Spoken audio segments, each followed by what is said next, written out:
Asmat Gurubhyo Namaha, Asmat Parama Gurubhyo Namaha, Asmat Sarva Gurubhyo Namaha. Today we're going to talk about Acamana Vidhi. Acamana is a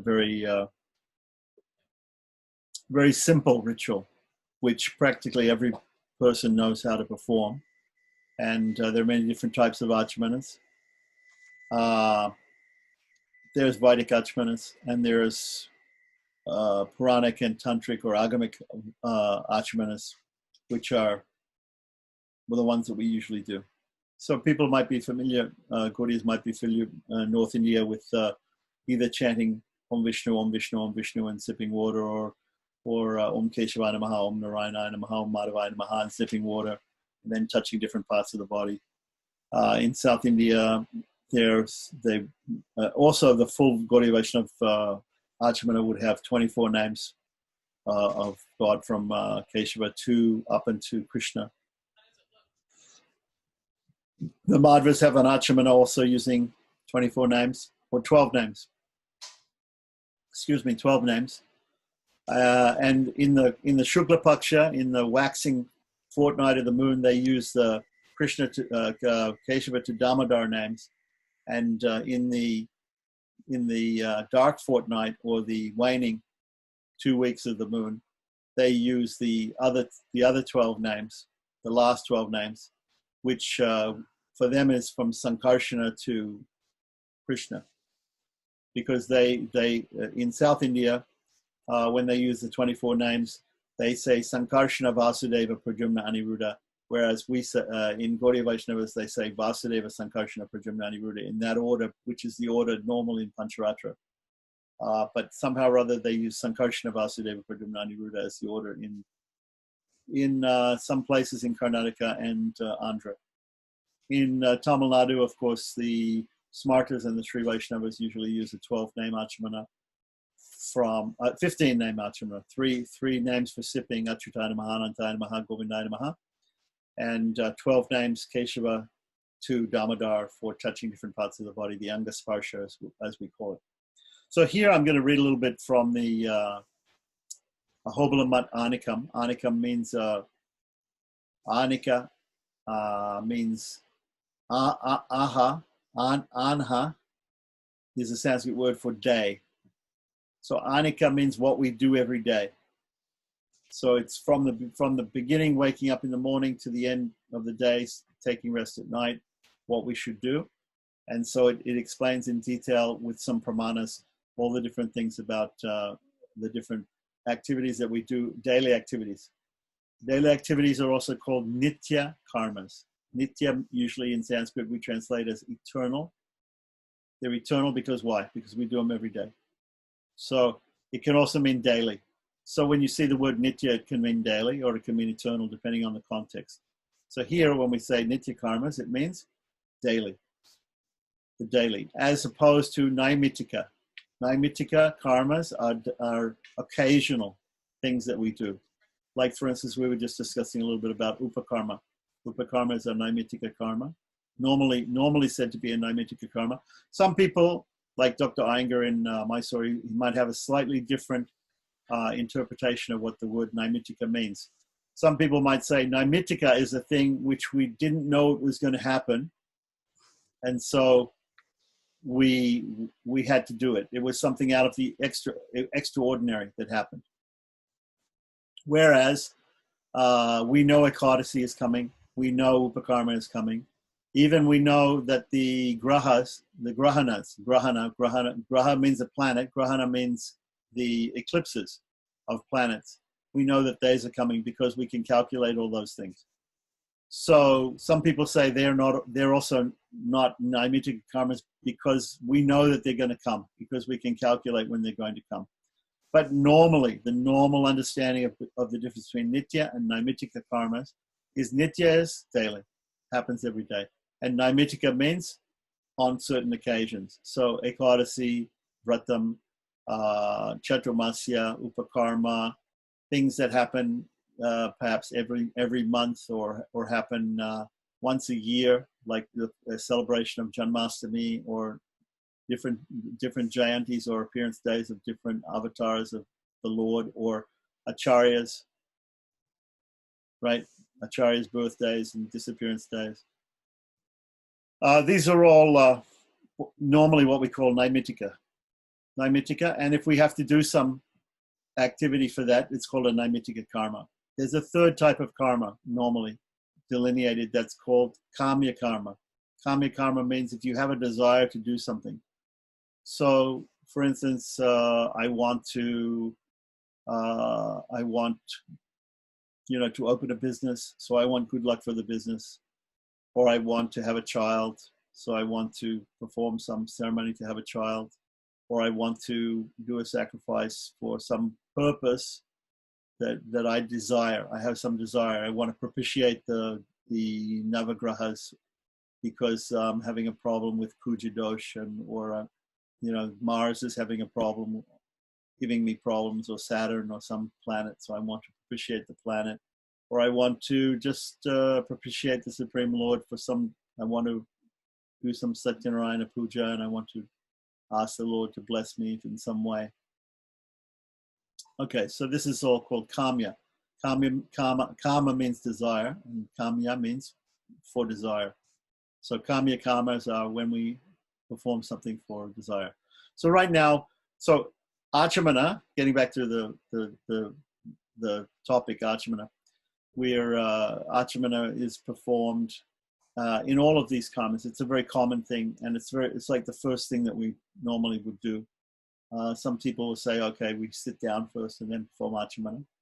But actually, strictly speaking, there's different methods of performing acamana. Normally, acamana isn't performed standing. Although, you might see some people in the temple, if they're standing in the deity room or the garbhagriha, they might be performing acamana standing. But normally, the Shastric idea is that first, in Haribhaktivilas, it mentions about acamana that you should first wash your feet, and you're supposed to wash the feet in certain ways with clay and with water and whatever it is. Most people don't bother with that part of acamana. And then afterwards, sip water and then touch different parts of the body. So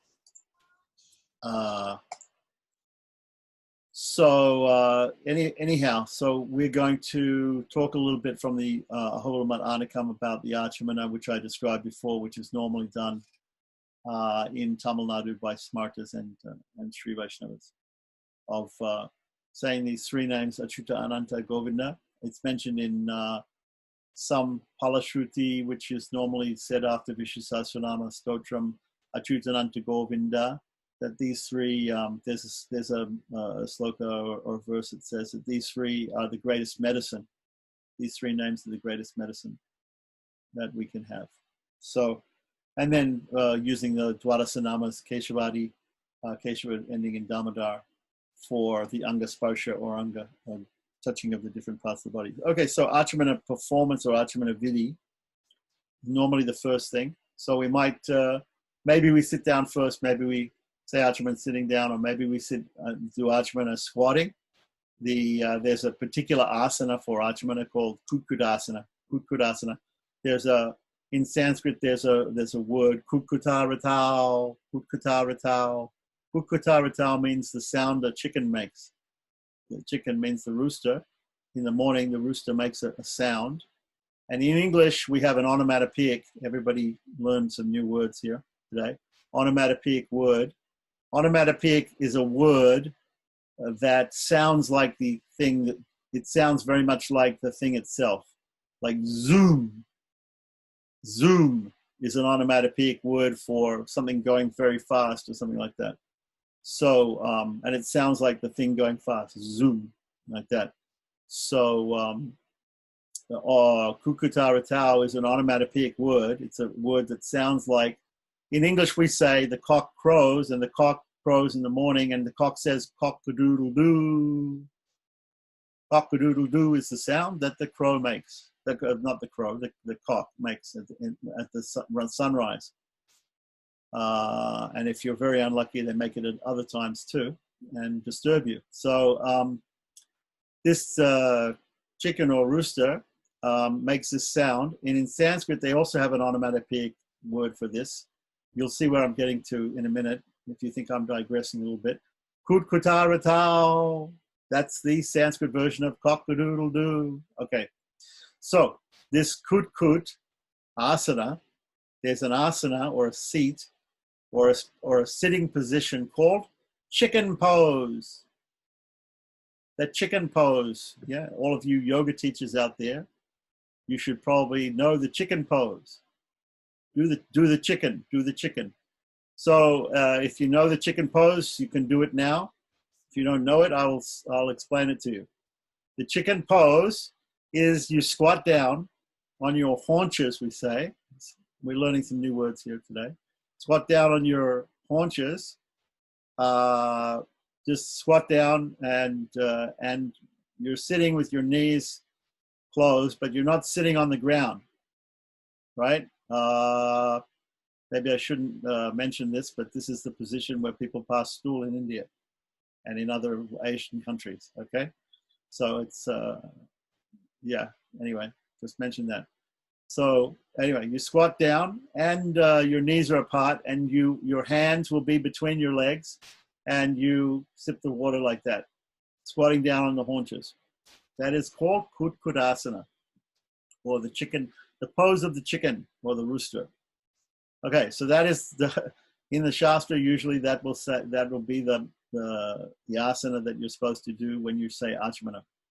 So if in North India, normally people are just sitting. They're sitting on an asana. Maybe they purify the asana before they sit down and then they say Acamana. Or maybe they say Acamana somehow in chicken pose and then they sit down later on. Unless you're told otherwise, that is the position for saying Acamana. So now that we know how to sit, now we can begin to talk about how to do Acamana. Okay, see, it's all very complicated. So washing the feet with clay and water, and then there's a whole thing about washing the feet too, how you have to wash the feet, because you have to take water from a vessel, but you can't take water from a vessel that you're also going to sip water from. After you wash the feet, you have to pour a little water out before you use it for sipping. So if you're using water if you have one big panchapatram or a pot that you're using, or some people use a big pot because they need a lot of water.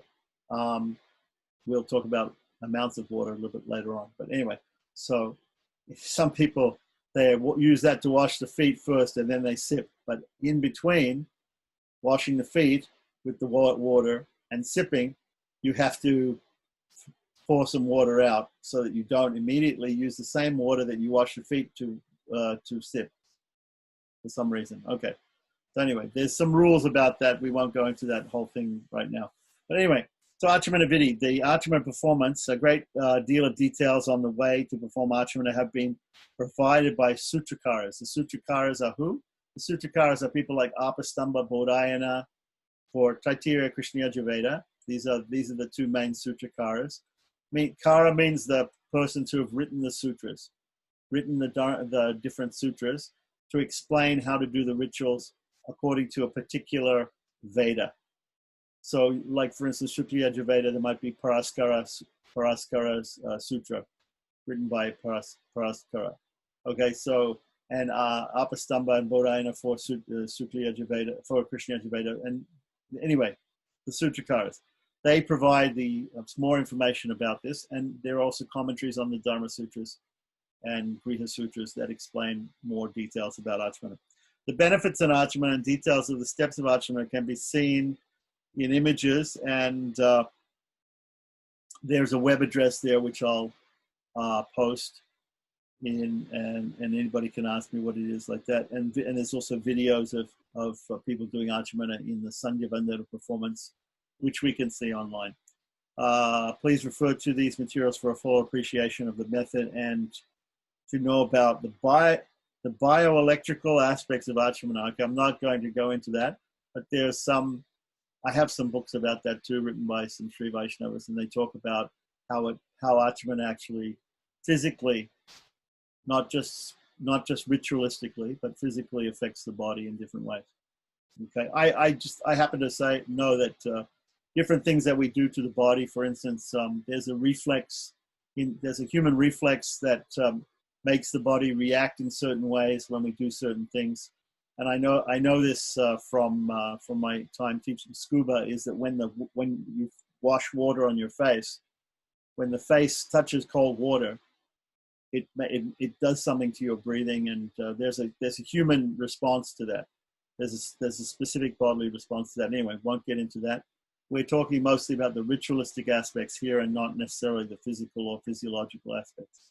Okay, so the Anakam text says, on clean ground, one should sit in Kutkudasana. We already described what Kutkudasana is.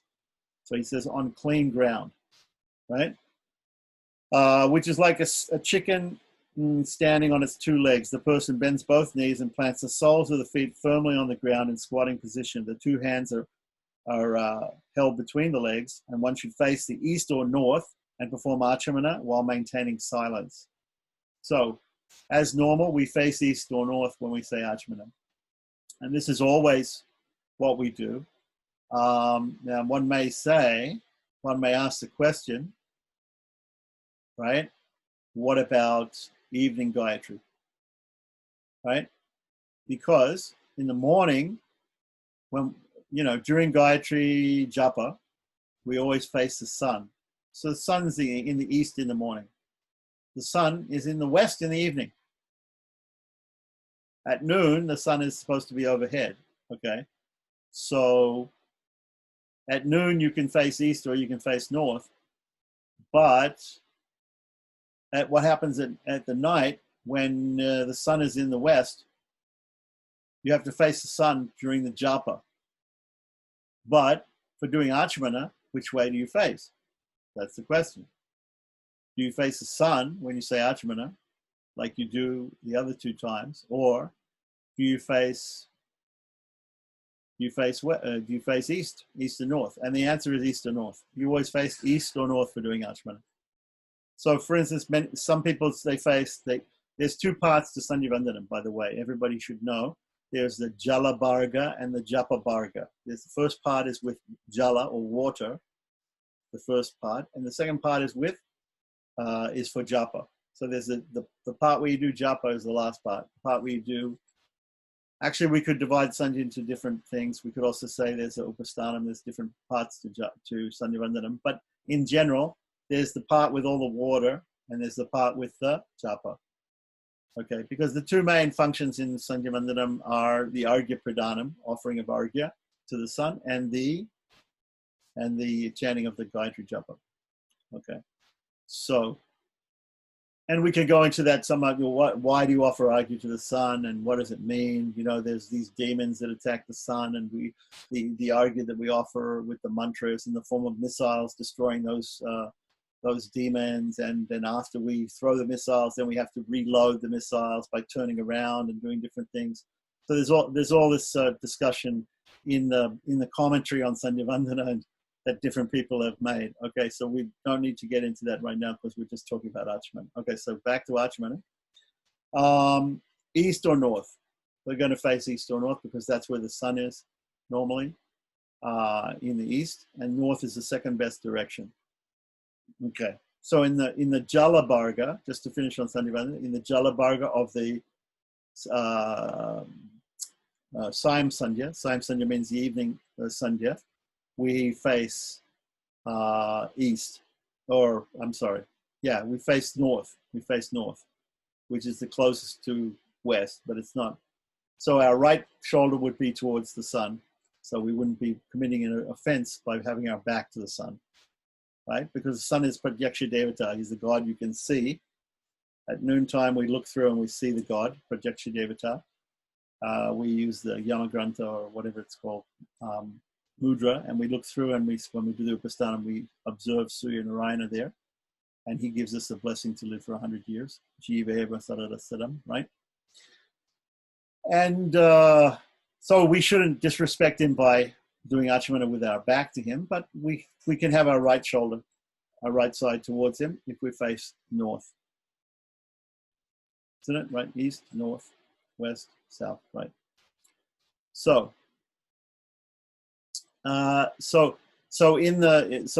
usually you either either face east in the morning, east or north at noon, face north at night for the Jala Bharga, for the first part of Sanyavandana. Then when we do the japa, we have to face the sun. So that means face east in the morning, normally east in the afternoon, or north, east in the afternoon, and west at night for the japa, like that. Actually, I was doing Sanyavandana in Mysore. It's where I was staying at Dr. Iyengar's place a few years ago. And I used to go out the front of the house and do Sanyavandana. And across the street, he has a neighbor who's a Madhva. And this Madhva Brahmin would also do Sanyavandana. So at the same time I'm out there, he's on the other side of the street. He's doing his Sanyavandana like that. And he would see me in the night doing evening Gayatri, evening Sanyavandana. And one day he came over and he said to me, you know that you should chant, you have to chant, you have to face, you're facing west at night. You shouldn't face west. You should always face east. And I said, excuse me, you have to face the sun. The sun is where? It's in the west.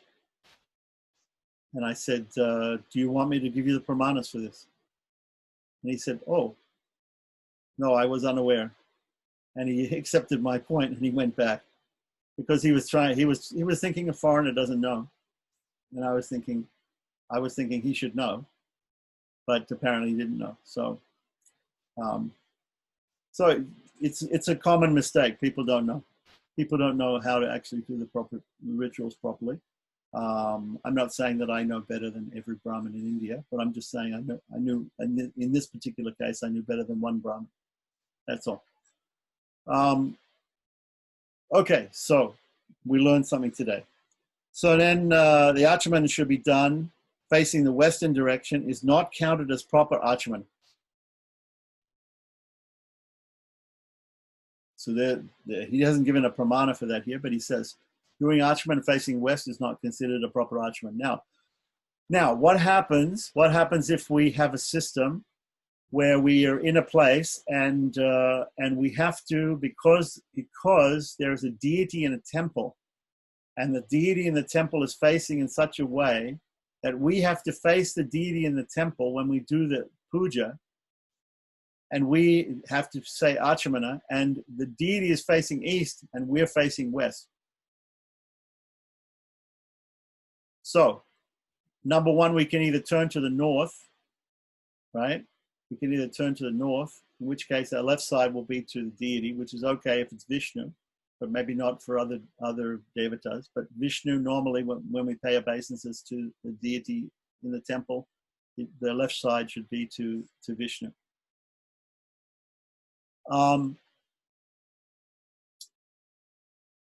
Or the other thing that we can do is we can designate the direction that we're facing as east.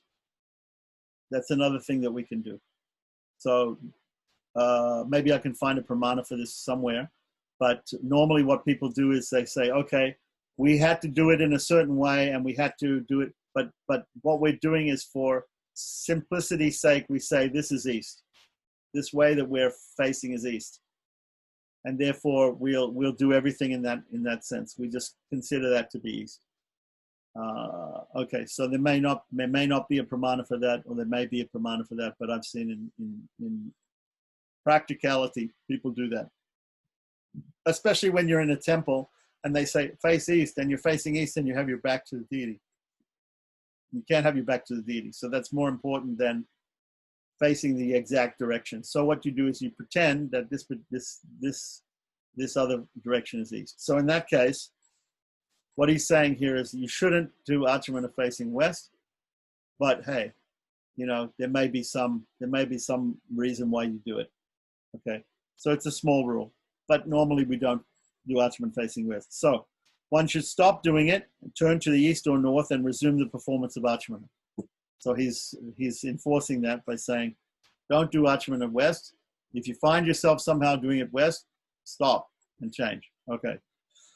It's so wrong. It is also wrong to perform Acamana facing south. South is also considered a very bad direction. South is considered the direction of Yama, or of death. In fact, the Smartas in Sandhyavandana, when they turn towards the south, they have a special prayer that they, Yamaya Dhamarajaya, that they have a special prayer that they chant to Yamaraj when they're facing south. So, yeah, so it's also wrong to do Acamana facing south. The Prayaschitta, what do we mean by Prayaschitta? Prayaschitta is a thing that we do to overcome a mistake that we did. So in case we made a mistake, the Prayaschitta for performing Acamana facing south, ready for this, is to take a bath, according to Satcharita Sudhanidhi. So there's a book called Satcharitra Sudhanidhi, right? And in that it says, if you did Acamana facing south, then you have to go take a bath. Normally when there's a Prayaschitta involving taking bath, it means take bath with your clothes on.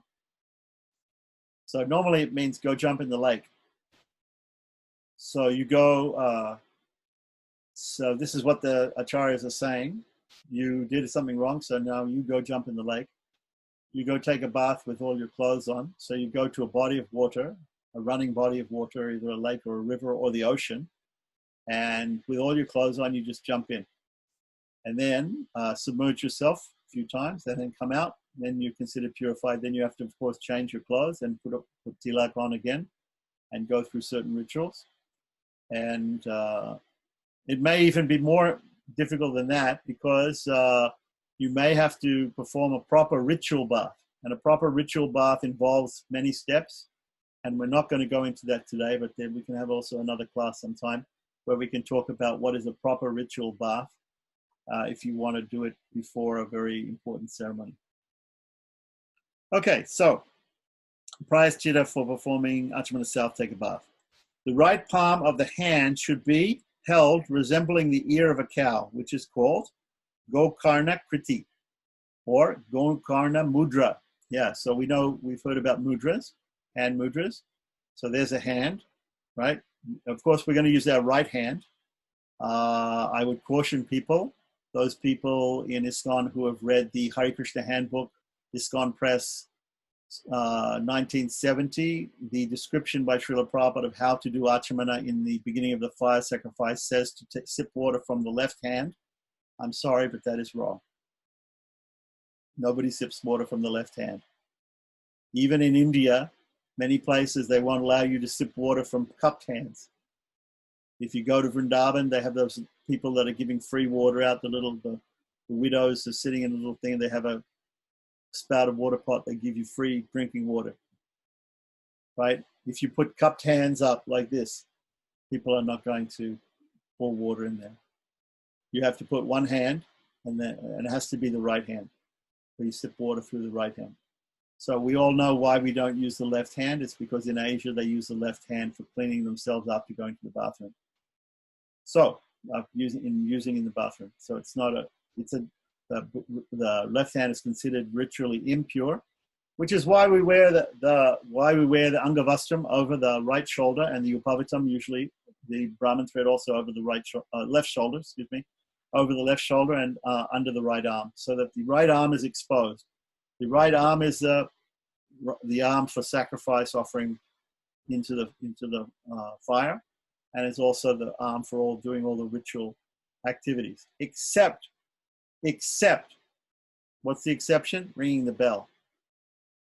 Ringing the bell. We ring the bell with the left hand. Even then, what is the correct way to ring the bell? The correct way to ring the bell is first, you have to grab the bell with the right hand. Pick the bell up with the right hand, transfer it to the left hand, ring the bell, pass it back to the right hand, and put it back down on a plate so that it's not sitting on the floor. Okay, many people don't know all these things.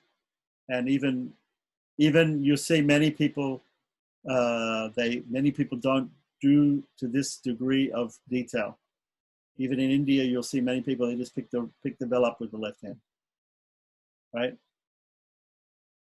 I may be guilty of doing this myself on many, many occasions, right? But if we train ourselves, sometimes, maybe I also have to train myself a little bit better to pick the bell up with the right hand, transfer it to the left hand. It seems like an unnecessary step, but apparently it's supposed to be done like that. Okay. I'm getting used to it. You taught me that, and so I've been doing it for, I don't know, a few months. You mentioned it before in Yeah, yeah. another class. When you do Yeah. things, see, that's the practice makes perfect, is what we say in English. So that's why we should practice these things. We make a list of all the things that we want to do, and we practice those things. We can also practice like sipping water in Acamana without making a huge slurping sound, right? Like we're not in 7-Eleven drinking a Slurpee, okay? We're saying Acamana. We're, some people in India, they're very expert. They put a little bit of water there, they throw it up like this, and they don't even touch the mouth with the hand. They're not even touching the mouth with the hand. They're just throwing it into the mouth like this. It's enough. Okay, so anyway, Gokarna Mudra. So what's Gokarna Mudra? Okay, we have a hand, right hand. So put the thumb here, right? Curl the pointing finger, right? Index finger of the right hand gets curled down. The thumb goes on top, and the thumb then touches the middle finger, like that, right? Can everybody see that? Yeah. Then the other two fingers are connected to the middle finger. We have now got a Gokarna. This is the ear of a cow. Just pretend I'm a cow. That's my ear. Okay. So this is actually the mudra that you can hold the most amount of water. For those of you observing Nirjala fasting or on Nirjala Ekadasi or whatever it is like that, you are allowed to say Acamana. However, we'll come to the amount of water you're allowed to sip later. That'll be another discussion. But if you want to take maximum Charnamrita or maximum, if you like Charnamrita and you want to take a maximum Charnamrita or maximum amount of water in your palm, right palm, this is the mudra to do it with. Gokarna Mudra. Karna means ear. Go means cow. So Gokarna Mudra. Okay, so please see the picture in the above internet reference for making the shape of the cow by bending the fingers of the right hand. One has to place the thumb in the middle section of the middle finger, of the right, separate the little finger and pavitra slightly away from the middle finger, and this forms it. Okay, so what he's saying this, he's saying like this, do it like this. Okay, so I'm not quite sure if I've seen that. In Hari Bhakti Vilas also there's a mention of a mudra for sipping water, and that is also different from these two. It is these three fingers are at an angle. The thumb and the little finger are completely apart. So there are some slight different ideas about the mudra to use in the hand, but this is the one mentioned in Hari Bhakti Vilas. You've got them all like this. You've got the three middle fingers are at an angle, and that forms a depression here in the middle of the palm. Okay, so now... Do they also call it Gokarna Mudra? We have to look that up. I don't think they mentioned Gokarna at all. Yeah. But, this also looks a little bit like an ear. I don't know. It's possible that could also be. There's differences in the way people perform the same, like a mudra, which is the same, is done in slightly different ways. Like, for instance, there's a Garuda mudra like this, right? Like this, right? And like this. Okay, so there's different Garuda mudras. There's different, anyway, mudras are mudras. We can talk about mudras another time. But, so we have to get on. So anyway, Acamana should be performed using the space in the palm in the right hand. Okay, so it means in the middle part. Now, the middle part of your hand is called, different parts are called tirthas. They're called tirthas, they're places.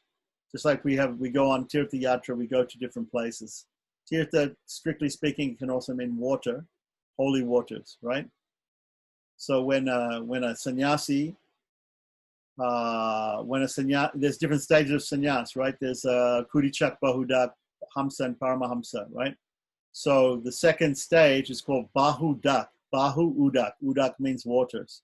It means going to many tirthas, many holy places, there's a lot of holy places which have got holy waters where we can take bath and rid ourselves of our sins. Anyway, so, okay, so this is called a tirtha. There's different tirthas in the hand.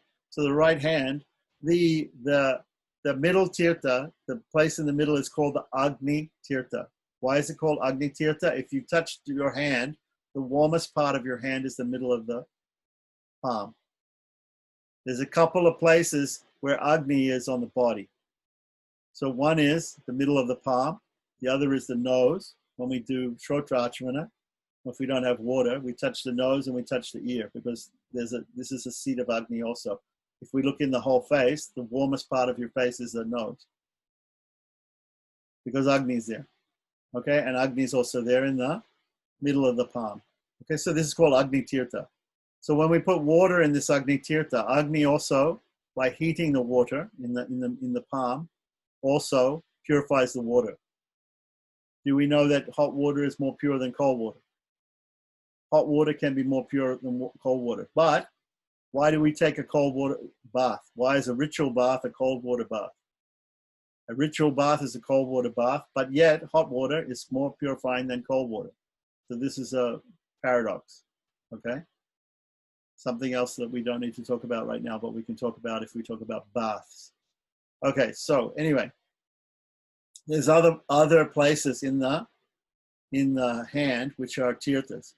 When the water which is kept in the Agni Tirtha goes out from the fingertips like this, it is for the devas. It's for the devatas, and it's called the Deva Tirtha. So the tips of the fingers are the Deva Tirtha, the place of the devas, the place for the devas. When they go out, between the thumb, right, they are the Pitri Tirthas. And when they go out the other side, they are the Rishi Tirthas. When it goes out the right side of the the left side of the right hand, right? It's for the rishis, the seers. When it goes to Brahma, or it goes to yourself, right? Sadhamukha Brahma, or yourself, it goes out here. This is called the Brahma Tirtha. The Brahma Tirtha is where the lifeline ends, right? In between the thumb and coming out the root of the right palm, near the wrist, when it's coming out towards the wrist, from the bottom of the base of the thumb to the wrist. Okay. So these are different tirthas. We've got Agni Tirtha, Deva Tirtha, Pitri Tirtha, Rishi Tirtha, and Brahma Tirtha.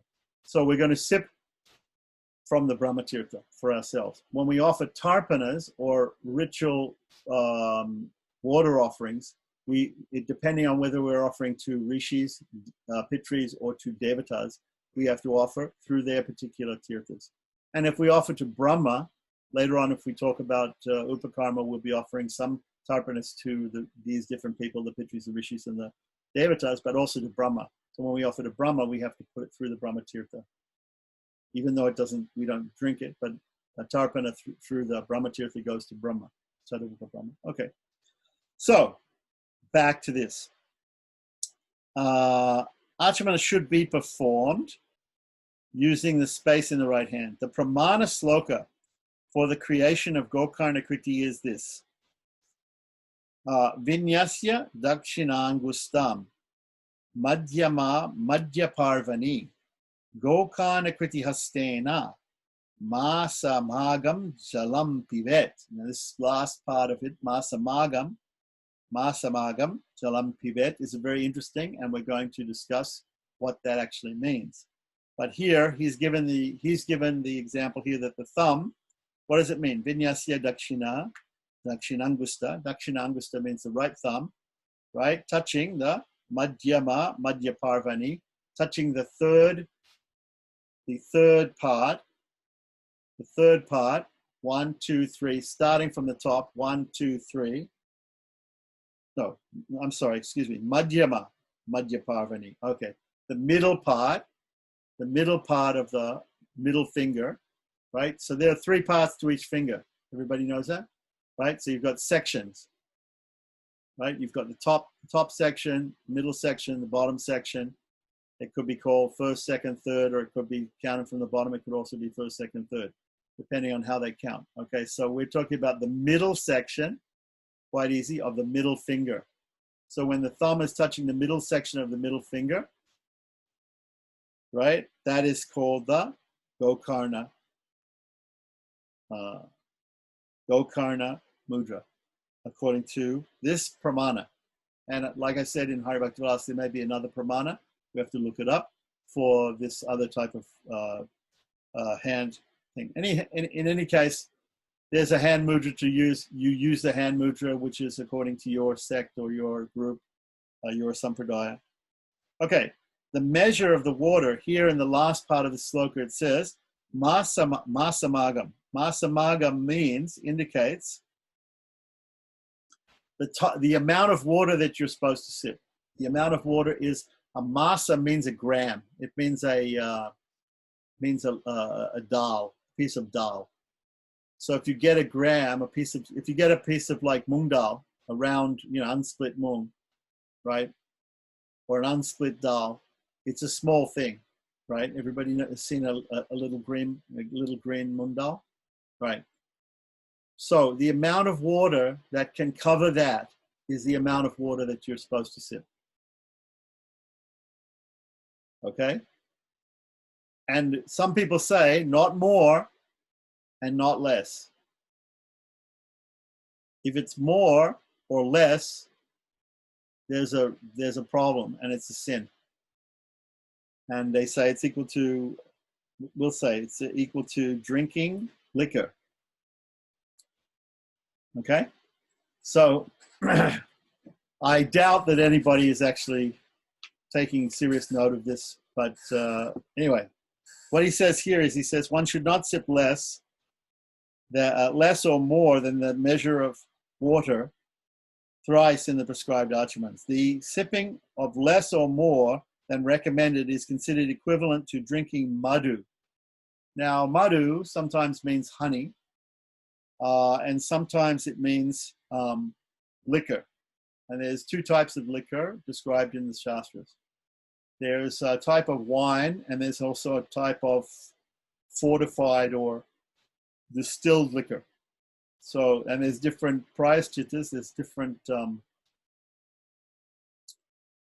just for as an aside, people in the Dharma Shastras, it gives different prayaschitas for drinking of wine as for drinking of some sort of hard liquor. So they make a distinction. Okay, so we have to look it up. One is called Sura. We can look it up exactly what it is. Okay, so now there's another pramana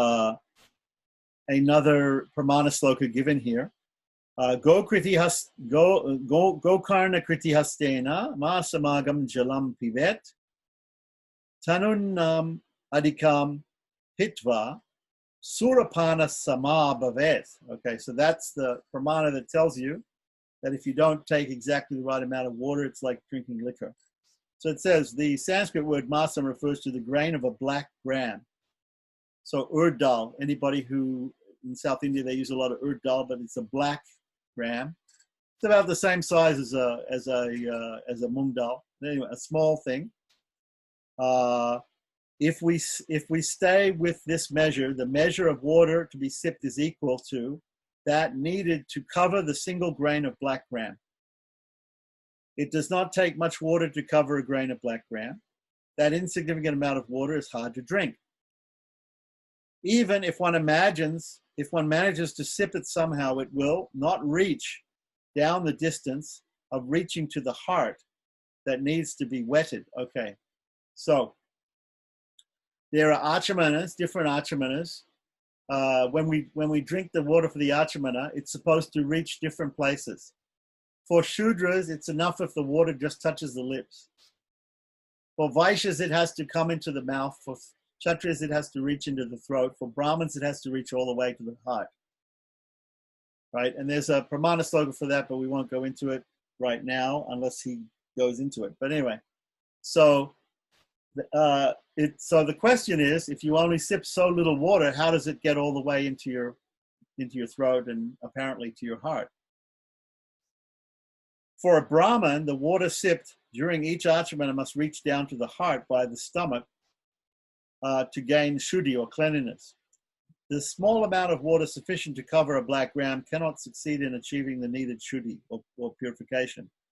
Hence, the person who has written this Anikam, right, Srimad Inji Metu Alagia Singha, or the Ahobala Majir, previous Ahobala Majir, or the Ahobala Majir a couple of hundred years ago who wrote this, has revealed to us that this context, a pramana sloka where the word masam, right, masam here usually means the gram, refers to a line or rekha. Rekha in Sanskrit means line, in the middle of the palm of the right hand.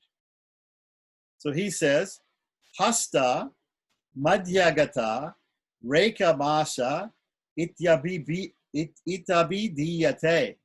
Okay, so he says that the word masam doesn't necessarily mean the small piece of gram, but it can mean a line on the hand.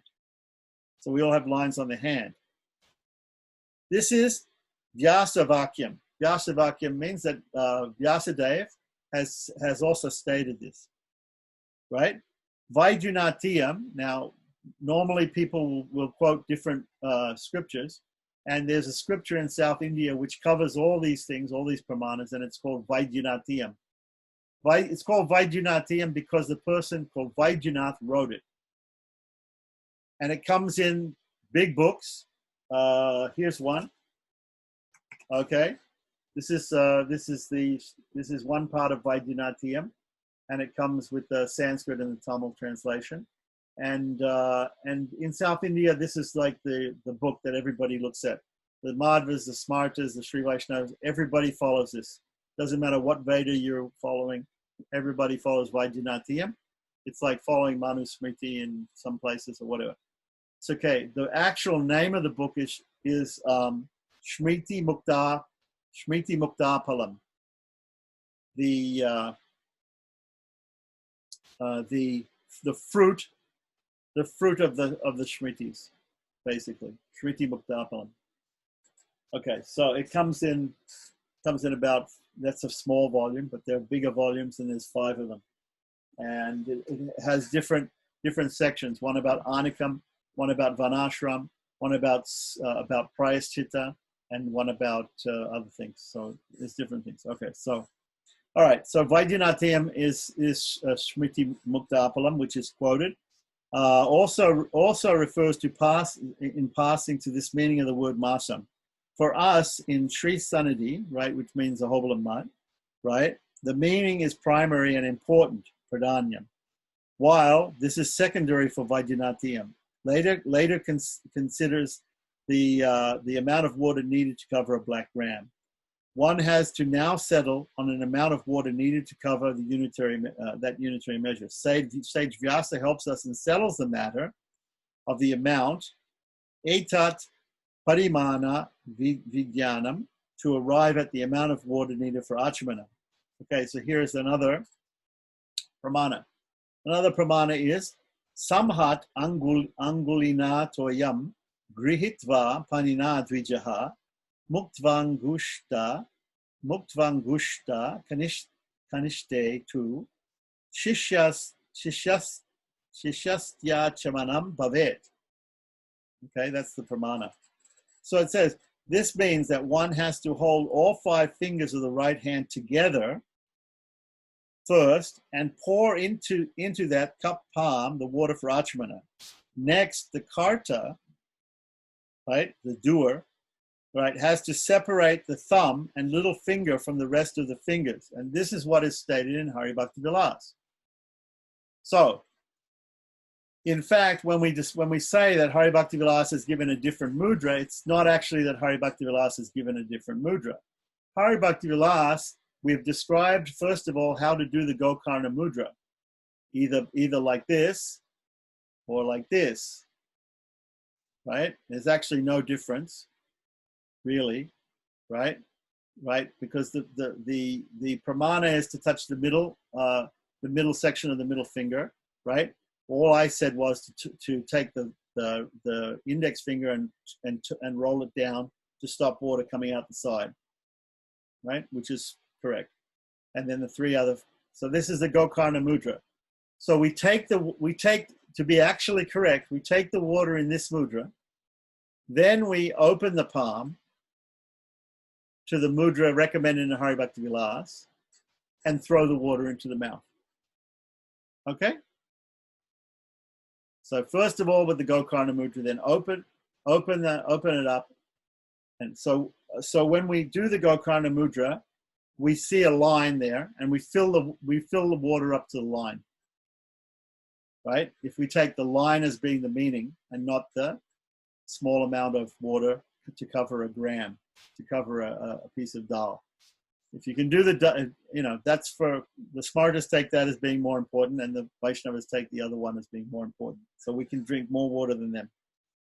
Okay, so one has to now say, okay, so next, the water left behind in the palm is the right amount of water. Masamagam for performing Acamana. So you understand? So you make the Gokarna Mudra, you put the water in the hand, then you separate the fingers, right?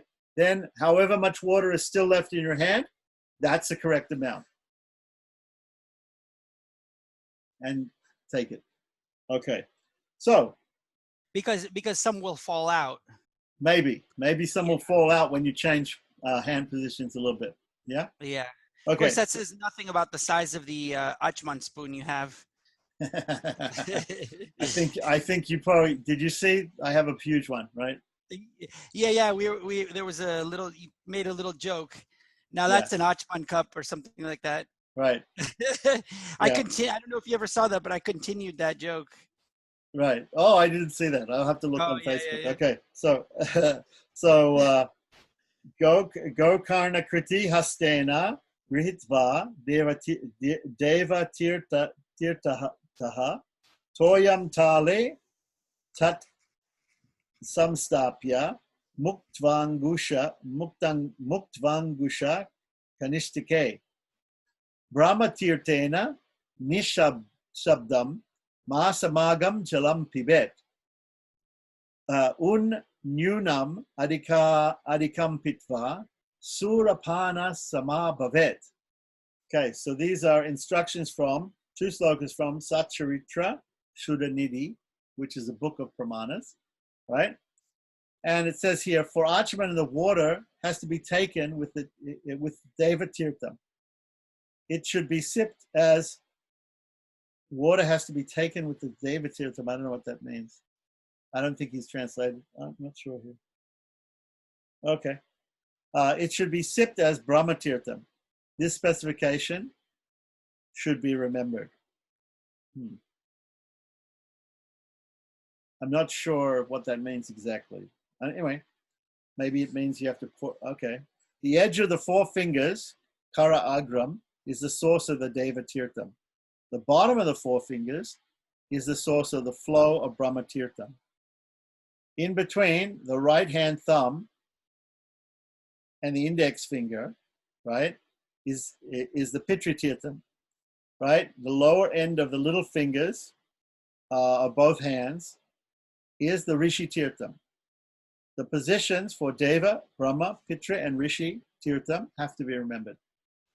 So when one does Acamana in a pond or a river, obviously when you're taking bath in the sea, you're not doing Acamana in the sea because you don't drink seawater.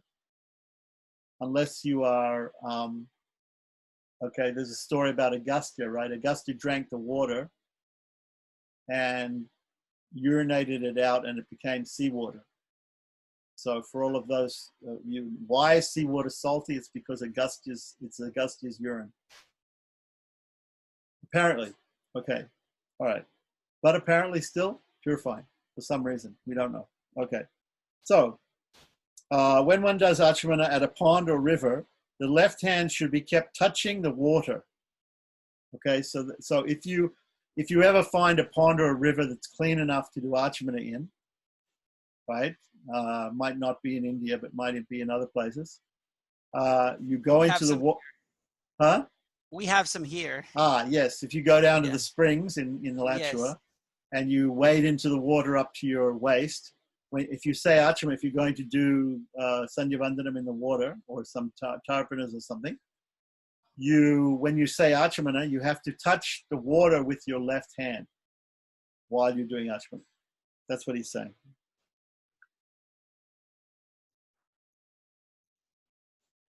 Should always be touching the water. So what in that previous section, then, just to review, he was saying that you receive the water in the Deva Tirtha at the I guess base of the Deva Tirtha. Yeah, to me, I mean, normally I've seen people just pour the water directly onto the middle, the Agni Tirtha, but he didn't mention Agni Tirtha, so I don't know what he means exactly. So the Deva Tirtha, he clearly said, was the tips of the fingers.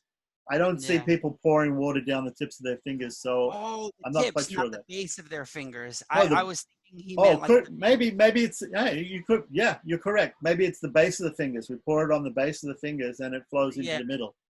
Yeah. Correct. Okay. This is why discussion helps you to understand. Okay, good. That sounds correct to me. Okay, but we have to check it out a little bit further if we're really interested. Okay, so when you're in the pond or river, you have to put your left hand in the water when you're doing Acamana. Only when we perform Acamana at home in Kudkudasana, now see that's also an exception. When you perform Acamana in a pond or a river, you are standing. You're not squatting or sitting because you'd be underwater, right? So you have to stand when you do it in a pond or a river, right? So that's a pramana for doing Acamana and standing. So therefore, I say, if you can do it in a pond and a river standing, then you must also be able to do it other places standing also if there's some reason, right? If you can't medically, if you have a problem squatting, right? Then either sit down or stand up. Yeah, although you see, because in our Pujari room at the temple, there just isn't any space for anyone to squat. Right. So everyone has to do it standing. Right. And if somebody does decide, because some people say, "Oh, but you can't do it standing." Some people insist, so then they go and squat, but then they take up so much space, as people are trying to walk by. So you just tell them this. You tell them this. Yeah. When you go to a river, or a pond, and you do Acamana in the river or pond, you have to do it standing. Mm-hmm. So the reason is because it's not possible to do it squatting. So if it's not possible to do it squatting in the deity room there because of space, in the river and pond, it's not possible to do it because you're underwater. You'd be underwater.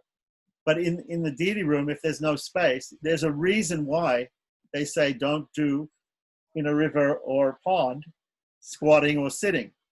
So there's a reason also why so time, place, and circumstance. If you're in a situation where you don't have the space, right, then you can do it standing, obviously. We have to think about these things logically. Why the Shastra allows you to stand and say Acamana in a pond or a river. Because if you didn't, you'd drown. So similarly, the Shastra has to allow you to do it standing in the deity room, which is very small. Mm-hmm. It has to. It's understandable, right? So these things make sense. It's not that ritualism doesn't make sense. It has to make sense. So therefore, we take that pramana, just like we take the pramana for doing Gayatri, for doing noon Gayatri earlier in the day, because we have to do that on Dwadasi when we do the Dwadasi Parna, when we break the fast from Ekadasi. So because we have to do it on the day after Ekadasi for breaking a fast, we can also do it on another day when we have to go to the office at 9 o'clock in the morning. Mm-hmm. Right? Because mostly if you go to the office, nobody gives you time off to do Madhyanika Sandhya and take a bath and go do Madhyanika Sandhya. You don't get time off to do that. So you can do it earlier before you leave the house. Because the pramana is because you can do it on Dwadasi. So the pramana here, because you can do it in a in a lake, or you can stand and do Acamana in a lake or a pond for obvious reasons, so you don't drown. So therefore, because of that, you can also cite that pramana to do it standing in a deity room where there's no space to squat or to sit. Okay? This is logic applied to taking a pramana for one thing and applying it logically to another situation to understand what has to be done. Right? Some people may object, but I don't care. Okay? This is the way we see the Shastras are very logical. If we understand the ritual, if we understand the meaning of the ritual, then we'll also understand the way in which the ritual can be adjusted for time and place and circumstance. Okay. Okay, so then, so at home when we perform Acamana, we sit in the chicken pose, the Kutkudasana. There is no work for the left hand compared to this situation, right? When the Acamana is done while standing in the pond or flowing river. So some place the left hand behind their back while performing Acamana in the pond or the river. That is wrong.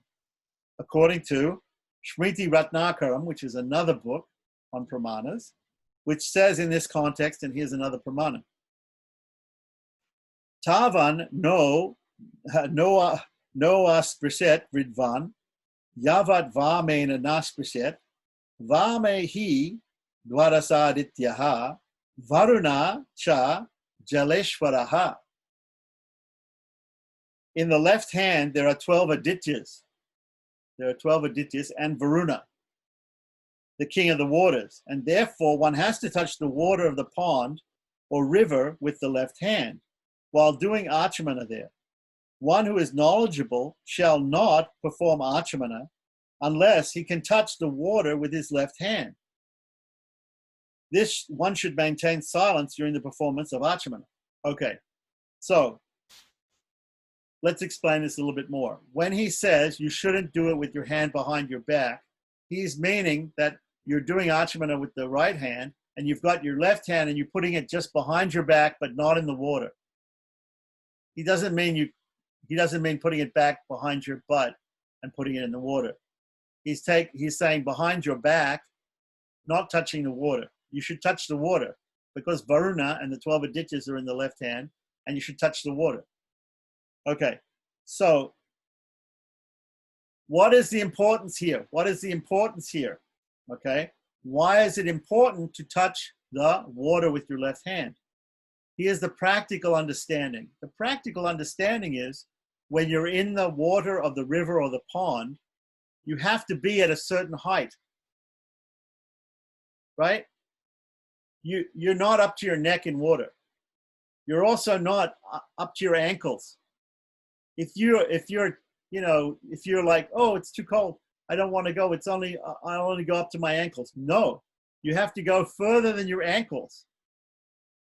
You have to go up so far as that when you put your hand down by your side, your hand can touch the water, which means you have to go up to at least your knees if your hands come down to your knees.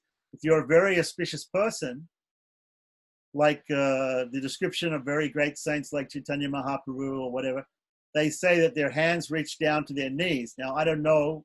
For me, I'm not sure. I don't think they reach right down to the knees, but these are some of the auspicious characteristics of a human body, right? And the form of the deity, when the deity is made also, they make the deity in a certain way that the face has to be certain height compared to the body. The arms have to be certain lengths. So everything has to be in proper proportion.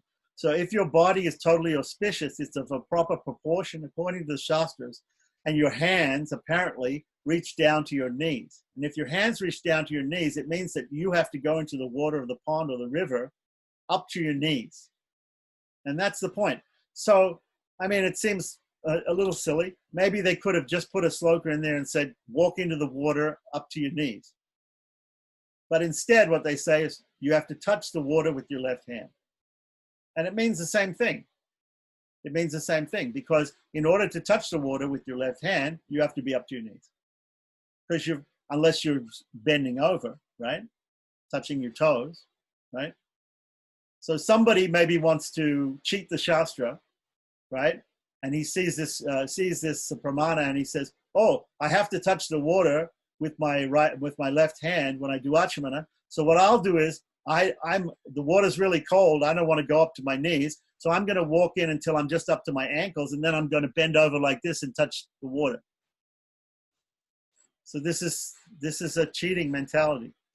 The real thing is you're supposed to go up to your knees, right?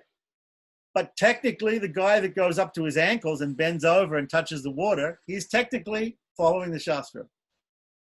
Now, why even talk about doing it in a body of water? Is it more auspicious to do it in a body of water or something if you're close to a body of water? Certainly. Okay. How do you perform? How do you take bath? What is bath? What is bath? Yeah. In a What body is of bath? water. What is bath? Yeah. Cleaning yourself in a body of water. No, Probably. bath is ritual purification. Ritual purification. Yeah, bath is not go in the bathroom, turn the tap on, and take a shower using Lifebuoy soap. That's not bath. That's not ritual bath. If we're performing a ritual, we have to be ritually pure. Do you become ritually pure by just going in the bathroom and using ordinary soap? First of all, is the soap pure? Many devotees, they only use, like my wife will only use the Chandrika Ayurvedic soap. Mm-hmm. She doesn't use any other soap. We don't know what is in this other soap. Yeah. We are rubbing this thing on our body, but is it made of a substance which is purifying our body, or is it made of a substance? Who knows what it's made of? Mm-hmm. Even there are some soaps that are made of non-vegetarian items. So, can you become pure by rubbing this soap all over your body? If you see somebody taking a ritual bath, I have a video which I'll share with you of somebody taking a ritual bath in Melpoti, an old person who's not with us anymore, who's ascended to Vaikuntha, great devotee. But he doesn't use soap. It's a ritual bath. In the ritual bath, you don't use soap. And many times you go to these temples in South India, they have tanks. And people take bath before they go into the temple. And in Udupi, the priests, they wear a particular type of dhoti and angavastram, which dries very quickly. It's very open weave. It dries it's like cheesecloth. And they wear it, and they go into the water. They submerge themselves in the tank. And in Kerala, people actually go and submerge themselves in the tank. And then it's of course a very hot country. They submerge themselves in the tank, right? They come out and they go directly into the temple dripping wet in order to be pure, to go into see God and to worship God. So similarly, in Udupi, the pujaris, they'll go and take bath in the tank. They're still wet. They'll apply some udva pundram. They'll apply some tilak. They hold with them, they take with them a gindi, or what we call a karaka, a spouted water pot.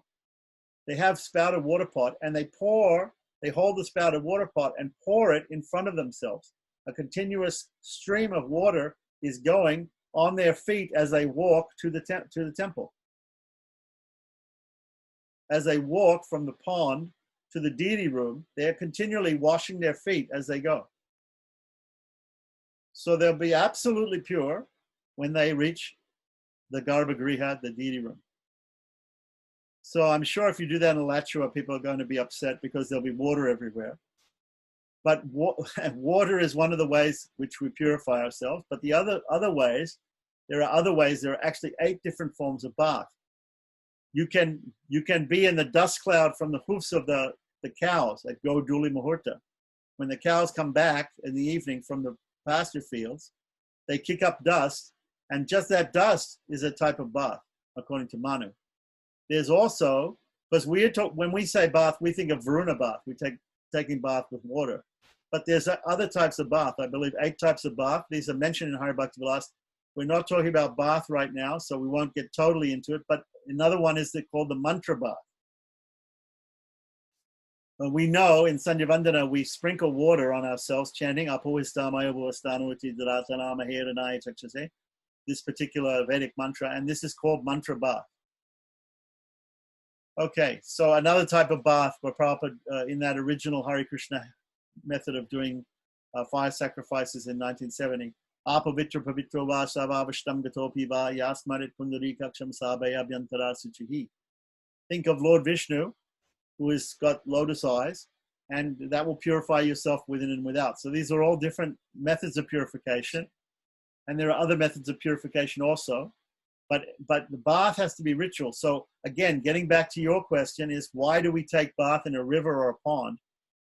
The water in a pond or a river, or even in the ocean, is sitting on the earth, is contained within the earth. The earth surrounds that water. The earth is the goddess Bhumi Devi, who is the wife of Lord Vishnu. She is absolutely pure, because she is the consort of the Supreme Lord. The water kept within her boundaries is also therefore pure. The water kept in an overhead tank, the water flowing through a rusty pipe coming to your house, the water kept in an overhead tank in your house, right? This is not pure. This is not ritually pure. Only the water that is in a well, that is in a tank, that is in a pond, that is in a river, that is pure. So that is why, if you want to take a ritual bath, you have to take it in a tank or a river or the sea. Okay? Right. And taking bath from a pipe, or taking, what to speak of drinking, taking bath from a pipe, and all of these things. Of course, if people observed these things in the ancient days, they didn't get certain diseases, because you can get many diseases from water sitting in a tank at your house, or water coming through a rusty pipe. Look at the people in Michigan, right? They have that place in Michigan. The whole town is poisoned because of even in ancient Rome, they had lead pipes, and everybody got poisoned from the lead in the pipes. So we know that it is more healthy to take that water. And we also know that even though so much dirty things are put into holy rivers in India, like the Ganges, after some time, the sun and the wind and the movement of the water, that the water somehow becomes purified by flowing water. So flowing water is the best. River is the best. Second best is a tank or a well, right? Because it goes deep into the earth, like that. So it's far away from other things, other dirty things like that. So anyway, this is something about different types of waters, which we don't need to get into. Okay. So getting back to that. Okay. So without a shika, or covering one's head with a cloth, or standing up instead of sitting in Kukudasana, or if one laughs or talks, or one has shoes on the feet, or as one is wearing a shirt, or standing in the street, should not engage in the performance of Acamaniya according to Sacharita Shuddhanidhi. And the pramana is Vishika. Vishika. Vishika means what? Without a shika. If you don't have a shika, you can't do Acamana. Somebody may say, what about the ladies? Do ladies have a shika? Ladies have hair. So they have something covering that brahmarandra or whatever, like that. So that is, their braid is their shika, like that, I guess. Okay? Pravrita shira tistan jalpan hasanapi grihitva Paduko Panat Ratyasto Drita Kanchukaha Na Achamet. So you should not perform Achamana for all those things. Want to hear those again? Okay. So without a sika, covering your head, shouldn't cover your head, right? So those people who are wearing turbans, if you're wearing a turban, turbans can be worn, but you should not wear a turban and do Acamana. You have to take the turban off and do Acamana, put the turban back on again. Right? Normally we do we do wear a turban when we go to the bathroom, right? Everybody wears a turban when they go to the bathroom, right? Okay, so normally the Brahmins, they'll take the Brahmin thread off and put it in the niviti. Niviti means hanging around in North India, what the Brahmins do is they take the thread off the left, they take the thread and they just wrap it around the ear, right? But in South India, they take the thread out from underneath the right arm and they wear it around the neck like a garland. There are 3 ways to wear the Brahmin thread, right? We know those. It's called upaviti, niviti, and prachinaviti, right? And it is called savya and apasavya also, but that's confusing. But if you just remember upaviti, except if you're doing a shraddha, in many shraddha prayogas they'll say savya and apasavya. So savya means the normal way, apasavya means the other way, right?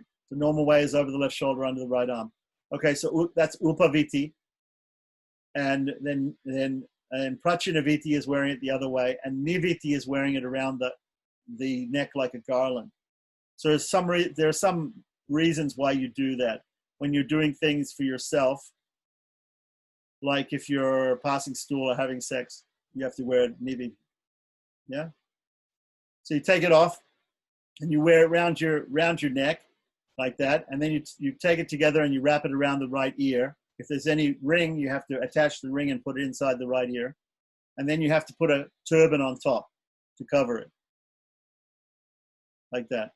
And some people even cover the face also. They cover the eyes. Cover the eyes, you can cover the nose. And that's how you can go and pass stool in urine.